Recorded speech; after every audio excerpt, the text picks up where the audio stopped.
ஏங்க அது உங்களுக்கு தெரியாதுல்ல, அவர் அங்கங்கேயும் கூடுற கூட்டம் கிடையாது. அது தமிழ்நாடு பூரா இருக்கிற விக்கிரவாண்டியில் மாநாடு நடத்தி கூட்டினார் பாருங்க, அதே கூட்டம் தான் மதுரையில் கூட்டினார் பாருங்க, அதே கூட்டம் தான் திருச்சியில்.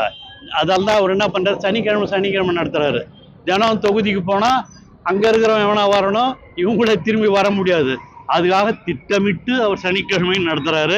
அதனால அடுத்த சனிக்கிழமை திருச்சியில் யார் இருந்தானோ அவன் தான் அடுத்த சனிக்கிழமையும் தமிழ்நாட்டிலேருந்து ஃபுல்லாக போய் சேருவாங்களே தவிர அவருக்குன்னு ஒன்று பெரிய வாக்காளர் கூட்டம்லாம் கிடையாதுங்கிறத தமிழகத்து மக்கள் நன்கு அறிவார்கள்.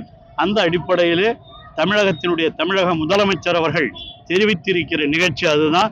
புதிய எதிரியாக இருந்தாலும் பழையவர்களாக இருந்தாலும் அனைவரையும் வீழ்த்தி தமிழ்நாட்டில் தமிழகத்தினுடைய தலைவர் தளபதியினுடைய ஆட்சிதான் தொடர்ந்து இருக்கும் என்பதில் 26 மட்டுமல்ல, தொடர்ந்து தமிழக முதலமைச்சர் தளபதி தான் என்பதை தமிழகத்து மக்கள் முடிவு செய்திருக்கிறார்கள்.